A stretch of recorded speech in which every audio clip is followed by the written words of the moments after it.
you very much, distinguished panelists, guests. I apologize for being a bit late. I had just come straight from The Hague. It was, as you know, a long flight, arrived before noon, and haven't had much sleep. But this is so important that I made sure that I set aside everything and cut short the meeting in The Hague, which is the Global Commission on Adaptation, which was launched yesterday, where we had a board meeting, and I'll talk about it more, to be able to join you for this gender session. The opening session was yesterday, and I had to make do with a video message for the plenary.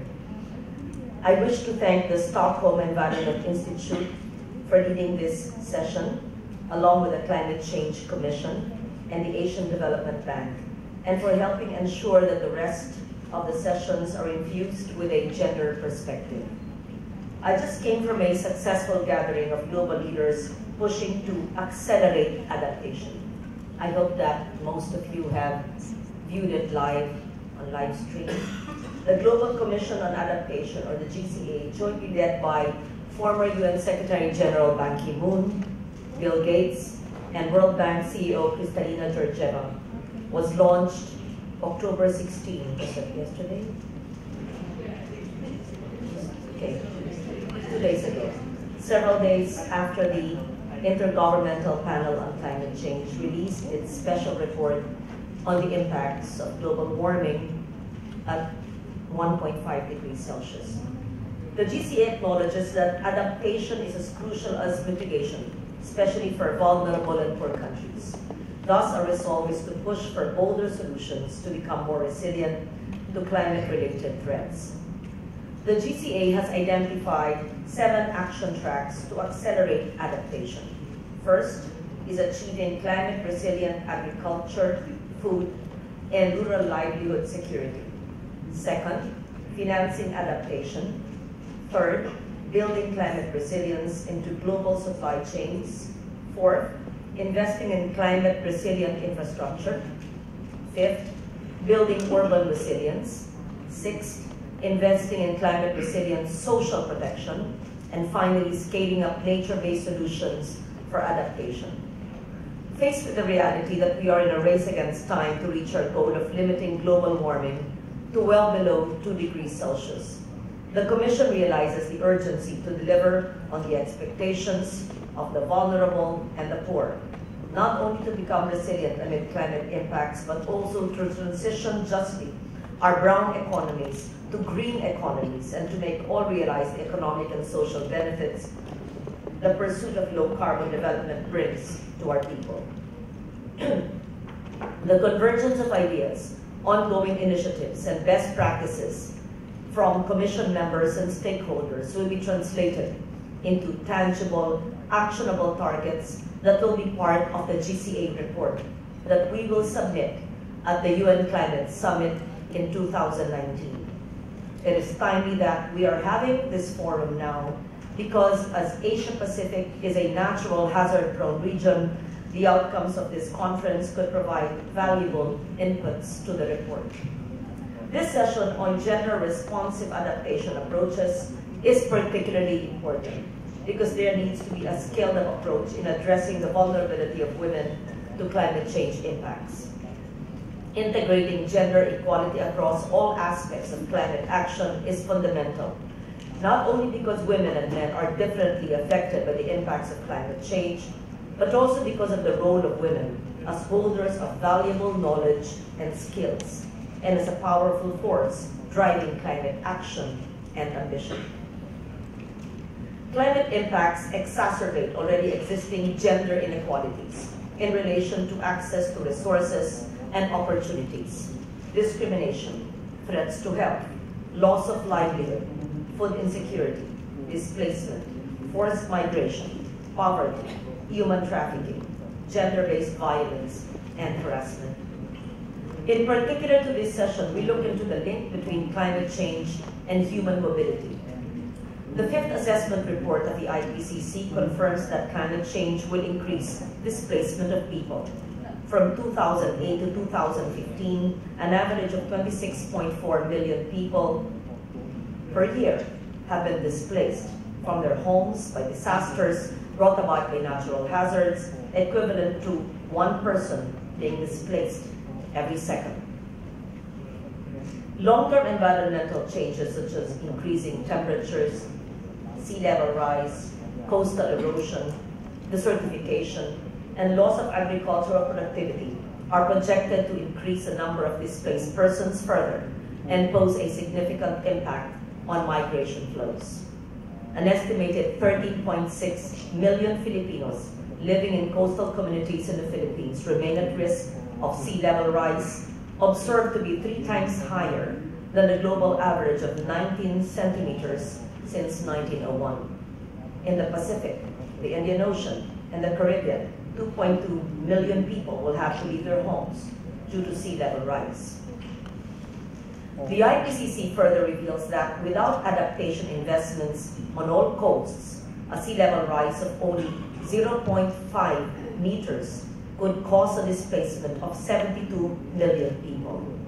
A sea level rise of 2 meters could cause 187 million, or 2.4% of the world's population, mostly in Asia, to be displaced.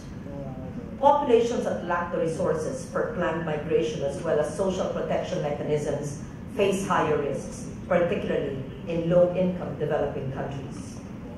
The Global Gender and Climate Alliance, in its 2016 report, examined how vulnerability to climate change and climate adaptation decisions vary by gender. The report reveals the following, and I quote, "In Bangladesh, crop failure and flooding disproportionately increase the rate of migration by women. In Pakistan, extreme heat increases the likelihood of migrating for both men and women, but women are less likely than men to move long distances, especially in view of cultural norms and biases that constrain women's mobility. In Nepal, men's likelihood of migrating is affected by firewood availability, and women's likelihood of migrating is affected by the availability of fodder, suggesting that the impacts of climate shocks on specific gendered livelihood activities influences the propensity to migrate or to stay behind. The migration of men may adversely impact the ability of women who stay behind to adapt to climate change. Women often face increased workloads at home to make up for the loss of labor provided by out-migrated male relatives. Moreover, the lack of capital, weak access to labor, competition over resources like irrigation, water, presents even greater burden if land is degraded due to climate change-related impacts, making it challenging for women to earn income and benefit from their efforts at farming. We must also consider the fact that in times of disaster and economic stress, women are the primary caregivers. They carry out much of the household workload after a disaster. Women also have distinct nutritional and healthcare needs that make coping with disasters tougher and harsher. In the aftermath of Typhoon Haiyan in 2013, Yolanda, in the Philippines, an estimated 250,000 pregnant women had no access to maternal health services. I'll just have some water.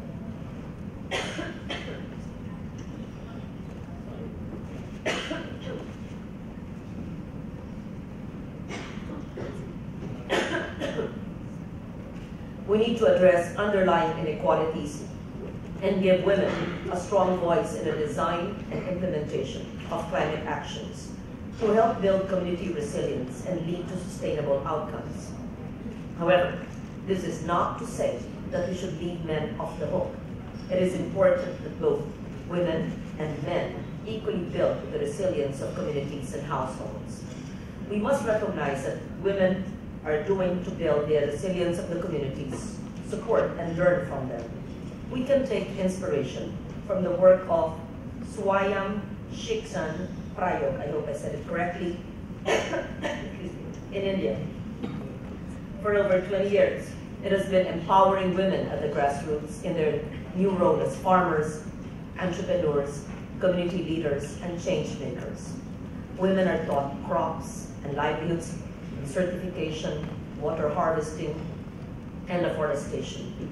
To date, 120,000 empowered women have been given access to skills training, financial and digital literacy, technology, marketing platforms, affecting the lives of 5 million people in low-income and underserved communities.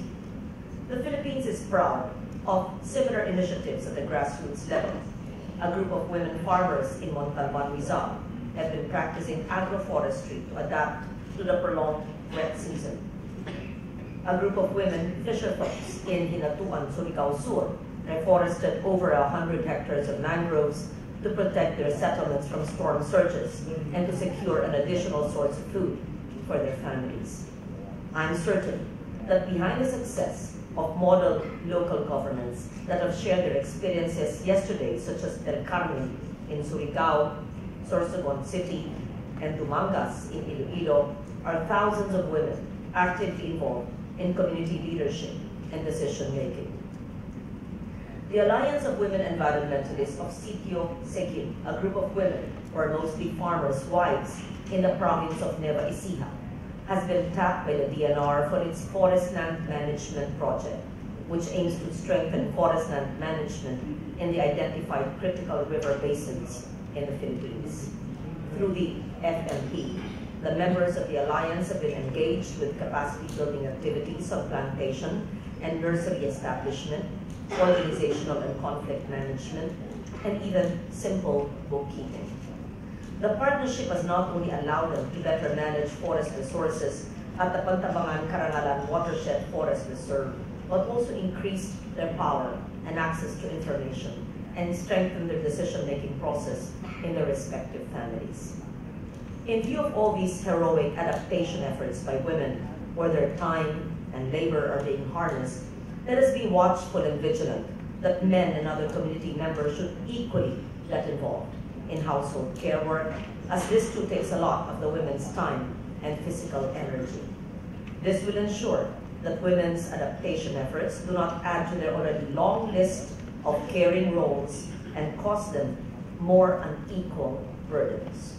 We are conscious that adaptation efforts are taking place in unequal power contexts, and we should ensure that climate change adaptation does not exacerbate already existing gender inequalities, but instead find the best win-win opportunities to transform them. In order to advance gender mainstreaming in adaptation and prevent and mitigate displacement in the context of climate change, we must, first, ensure that policies are in place. You know, of course, the Philippine Climate Change Act almost 10 years ago, 2009, which I authored, which created a Commission on Climate Change.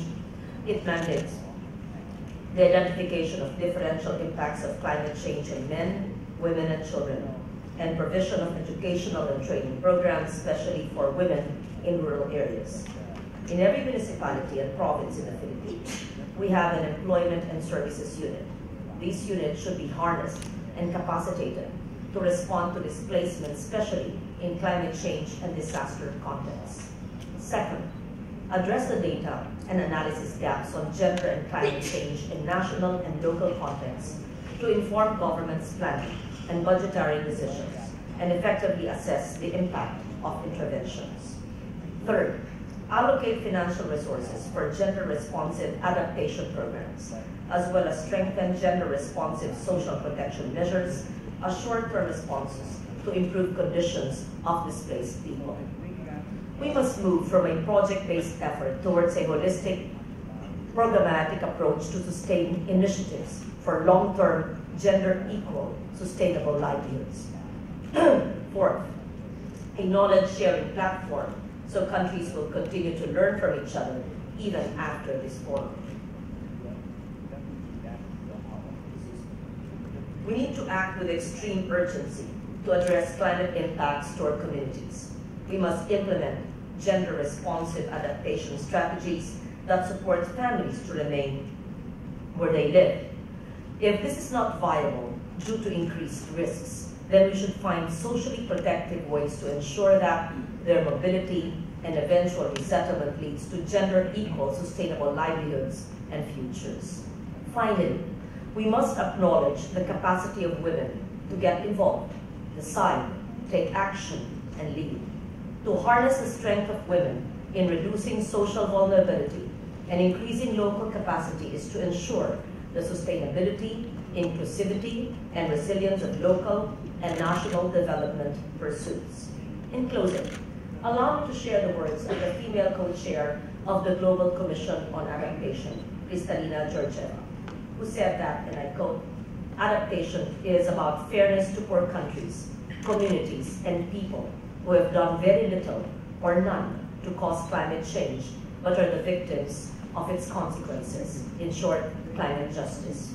In the same context, when we address gender inequalities and empower women to ensure that they are able to adapt to climate impacts, we do not only prevent them from becoming victims of disasters, but we also allow them to be champions of resilience from the grassroots to the global stage. Thank you very much.